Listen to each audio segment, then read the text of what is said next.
जय हिंद बच्चों। आज हमारा टॉपिक है ट्रांसफॉर्मर। और जो ट्रांसफॉर्मर हमारा होता है ये आपने हर गांव या हर शहर के बाहर जो है ये बड़ी आराम से आपको मिल सकता है। तो ट्रांसफॉर्मर में सबसे पहले तो आप ये देखिए, ट्रांसफॉर्मर को जानने से पहले हमारे दो टाइप के करंट हुआ करते हैं। एक होता है एसी करंट और एक होता है डीसी। एसी यानी कि अल्टरनेटिंग करंट, और एक होता है डीसी हमारा डायरेक्ट करंट। डायरेक्ट करंट को हिंदी में बोलते हैं हम विद्युत धारा, और जो अल्टरनेटिंग करंट है हमारी ये होती है हमारी प्रत्यावर्ती धारा। तो प्रत्यावर्ती धारा या फिर एसी करंट पर आधारित जो युक्ति होती है उसका नाम ही हमारा क्या है, ट्रांसफॉर्मर है। अब जो हमारे घरों में जो लाइट आया करती है, बाहर से जो बिजली आती है वो एसी होती है, और जो बैटरी का या फिर जो इन्वर्टर हमारा होता है उसका जो करंट होता है वो होता है हमारा डीसी। तो बाहर से ट्रांसफॉर्मर से आने वाली लाइट होती है एसी, और जो बैटरी का करंट होता है वो होता है हमारा डीसी। देखिए, ट्रांसफॉर्मर का मुख्य काम होता है जो हमारी वोल्टेज, तीन चीजें होती हैं, वोल्टेज, धारा और प्रतिरोध। तो वोल्टेज को कम करने का या अधिक करने का जो काम होता है, हमें वोल्टेज बढ़ानी है या वोल्टेज हमें घटानी है, तो वोल्टेज को बढ़ाने या घटाने का जो काम है वो ट्रांसफॉर्मर ही किया करता है। ठीक है, तो आज ही हमारा ट्रांसफॉर्मर का टॉपिक है, इसके बारे में पूरा डिटेल में हम समझाएंगे। तो सबसे पहले जो भी व्यूअर्स हैं, अगर उन्होंने अभी तक चैनल को सब्सक्राइब नहीं किया है तो चैनल को सब्सक्राइब कर लें और बेल आइकन को भी प्रेस कर दें। ठीक है, चलिए अपने टॉपिक पे आते हैं हम।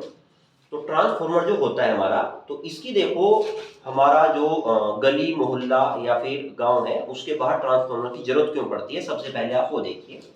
तो देखिए, जो बड़ी लाइनें होती हैं, आपने बाहर देखा भी होगा, बाहर खेतों में बहुत लगभग 50 या 60 फीट ऊंचे खंभे होते हैं। तो उन पे जो लाइनें जाती हैं हमारी, उनकी वोल्टेज लगभग 1 लाख वोल्ट या इससे भी अधिक हुआ करती है, और उनमें सारे हमारे फेज ही हुआ करते हैं। उसके बाद उनमें से जो छोटी लाइनें निकलेंगी हमारी, यानी कि जो लाइनें हमारी ट्रांसफॉर्मर तक आया करती हैं, वो होती हैं 11,000 वोल्ट की, और उनमें हमारे लगभग 3 फेज हुआ करते हैं। 3 फेज भी होंगे और एक हमारा उसमें न्यूट्रल भी होता है।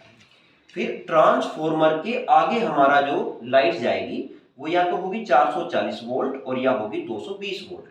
440 वोल्ट होगी अगर हमने 2 फेज भेज रखे हैं। इसकी जरूरत पड़ती है जैसे चक्की चलाने के लिए, ट्यूबवेल चलाने के लिए, या फिर बड़ी मशीनें चलाने के लिए 440 वोल्ट की ही जरूरत पड़ा करती है हमें।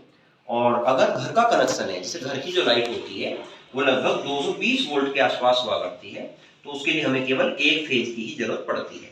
तो हमें 440 वोल्ट या फिर 220 वोल्ट अगर आगे सप्लाई देनी है तो उसके लिए हमें ट्रांसफॉर्मर की आवश्यकता जरूर पड़ेगी।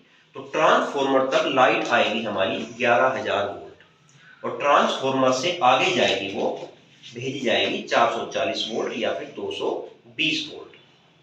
तो वोल्टेज को कम या अधिक करने का ही जो काम है वो हमारा ट्रांसफॉर्मर का हुआ करता है, ये मैंने आपको बता दिया। अब देखिए, इसके स्ट्रक्चर में देखिए, आप डायरेक्ट भी ट्रांसफॉर्मर को आराम से हर गांव में जो है ट्रांसफॉर्मर या शहर में आराम से मिल जाएगा, आप उसको डायरेक्ट भी देख सकते हैं। तो ये हमने इसका डायग्राम बनाया हुआ है ट्रांसफॉर्मर का। इसमें देखिए, सबसे पहले तो नीचे एक काफी बड़ा बॉक्स होता है बना हुआ, तो उसको हम मेन टैंक बोलते हैं। जो बड़े वाला बॉक्स होता है उसे बोलते हैं मेन टैंक, और इसमें हमारा नेफ्ता ऑयल भरा रहता है। और फिर एक ऊपर जैसे कैप्सूल हमारा होता है, कैप्सूल के साइज के जैसा हमारा एक और टैंक होता है पर लगा हुआ, इसको हम एक्सपेंशन टैंक बोलते हैं। नेफ्ता ऑयल इसमें भी भरा होता है, लेकिन ये जो नीचे वाला मेन टैंक है, इसमें जो ऑयल होता है हमारा नेफ्ता ऑयल, ये फुल भरा हुआ होता है, बिल्कुल इसमें कोई स्पेस खाली नहीं होता। लेकिन जो एक्सपेंशन टैंक है ये नेफ्था ऑयल से केवल आधा ही भरा हुआ रहता है। इसका कारण देखिए क्या है, जब लाइट की सप्लाई होती है तो ये जो तेल होता है ये गर्म हो जाता है। तो गर्म होने के बाद ये ऊपर उठना स्टार्ट होगा। जैसे आपने देखा होगा, जब आप दूध को गर्म करते हैं तो गर्म करने के बाद वो जब उबलना प्रारंभ होता है तो वो बर्तन से बाहर निकलना स्टार्ट हो जाता है। ऐसे ही जब ये तेल गर्म होगा तो गर्म होने के बाद ये ऊपर उठना स्टार्ट होगा। तो ऊपर उठने के बाद ये जो हाफ भरा हुआ है इसमें, तो इसमें ऊपर उठता रहेगा ताकि इसको स्पेस मिल जाए। और अगर कभी ये मान लिया इसमें भी ऊपर तक पहुंच जाए तो उसमें एक और यहाँ पे रास्ता दे के रखते हैं। इस रास्ते के द्वारा तेल जो है वो बाहर निकाल दिया जाता है, ताकि हमारा जो ट्रांसफॉर्मर है वो जले ना या फिर फटे ना। कई बार बोलते हैं कि ट्रांसफार्मर फट गया, उसका मीनिंग ये है कि कई बार ये तेल बहुत गर्म हो जाता है और इस तेल को बाहर निकलने का रास्ता नहीं मिलता है। तो इसके कारण क्या होता है, हमारा ये जो तेल होगा, ये तेल हमारा इस रास्ते से बाहर निकल जाया करता है। और अगर इसे बाहर निकलने का रास्ता ना मिले तो ये हमारा जो शीट होती है ये फट जाती है। इसको बोलते हैं कि ट्रांसफार्मर जो है हमारा फट गया है। फिर यहाँ पे आप देखिए, यहाँ पे बुशिंग या फिर टर्मिनल लगे होते हैं। ये 3 टर्मिनल होते हैं, ये आप आराम से देख सकते हैं। इसमें होते हैं, अगर हमें केवल एक फेस लेना है तो एक तार यहाँ पे जोड़िए और एक जोड़ दीजिए न्यूट्रल पर। अगर हमें 2 फेस लेने हैं तो एक पहला फेस यहाँ पे, दूसरा फेस यहाँ पे और न्यूट्रल यहाँ पे रहेगा ही। तो ये जो 3 हमारी बुशिंग होते हैं, इसमें 2 होते हैं फेस के लिए और एक होता है हमारा न्यूट्रल के लिए। तो फेस और न्यूट्रल यहाँ पे हम जोड़ दिया करते हैं। उसके बाद यहाँ पे देखिए, ये कूलिंग ट्यूब्स या फिर रेडिएटर होते हैं। देखिए, रेडिएटर का मतलब होता है ठंडा करने वाला। गाड़ियों में भी रेडिएटर होता है लगा हुआ, और यहाँ पे ट्रांसफार्मर में भी रेडिएटर लगा हुआ होता है। रेडिएटर का काम होता है ठंडा करने का। तो इसमें जब ये हमारा तेल गर्म हो जाएगा तो यहाँ पे ये जो कूलिंग ट्यूब्स है, इसमें बारीक बारीक नलियां होती हैं लगी हुई। तो जब इन नलियों में से तेल गुजरता है तो ये अपने आप ही धीरे धीरे ठंडा होना प्रारंभ हो जाता है। अगर कहीं पे लोड बहुत ज़्यादा हो तो कई बार इसमें हम पंखे का यूज भी कर लेते हैं इसको। तो बाहर पंखा लगा दिया जाता है ताकि ये तेल यहाँ पे ठंडा होता रहे। एसी भी लगा सकते हैं, कई बार बड़ी बड़ी कंपनियों में एसी भी यहाँ पे लगा देते हैं ताकि तेल जितना ठंडा रहेगा, जो हमारा ट्रांसफार्मर होगा वो उतना ही अच्छा काम करेगा। अभी जो तेल भरा हुआ होता है, इस तेल के मुख्य 2 काम होते हैं। सबसे पहला तो जो ट्रांसफार्मर है वो हमारा गर्म ना हो, कम से कम गर्म हो। और दूसरा होता है कि ट्रांसफार्मर से आवाज कम आनी चाहिए। आप ट्रांसफार्मर के पास जाना तो उसमें से एक आवाज हमेशा निकलती रहती है, तो वो आवाज कम से कम निकले, वो ये जो नेफ्था ऑयल भरा रहता है ये इसका काम होता है। आवाज कम से कम निकले और ट्रांसफार्मर हमारा ठंडा रहे ताकि ट्रांसफार्मर हमारा फटे नहीं। ठीक, तो जो हमारी कूलिंग ट्यूब्स होगी ये तेल को ठंडा करने का काम करेंगी। एक्सपेंशन टैंक लगा रखा है कि तेल जब उबल के ऊपर उठेगा तो यहाँ पे इसको स्पेस मिल सके ऊपर उठने के लिए। फिर एक यहाँ पे देखिए, हमने सिलिका जेल भरा हुआ है, यहाँ पे एक ब्रीदर लगा रहता है हमारा। सिलिका जेल काम होता है जब अंदर इसमें हवा एंट्री करेगी तो उसमें जल वाष्प की मात्रा भी होती है, तो उस जल को सोखने के लिए यहाँ पे सिलिका जेल भर देते हैं। सिलिका जेल में क्वालिटी होती है कि ये हवा की नमी को सोख लेता है। तो ये हवा की नमी को सोख लेगा और जो सूखी हवा है वो अंदर भेज देगा ताकि ये जो तेल है हमारा ये जल्दी से जल्दी ठंडा हो सके। मेन टैंक और एक्सपेंशन टैंक के बीच में जो है एक और हमारा बुकविथ रिले लगा रहता है। इसका काम होता है दोनों जो टैंक होते हैं उनको सेपरेट करके रखना। ठीक है। अच्छा, इसमें ट्रांसफार्मर के 2 काम होते हैं। ये वोल्टेज को हाई भी कर सकता है और वोल्टेज को लो भी कर सकता है।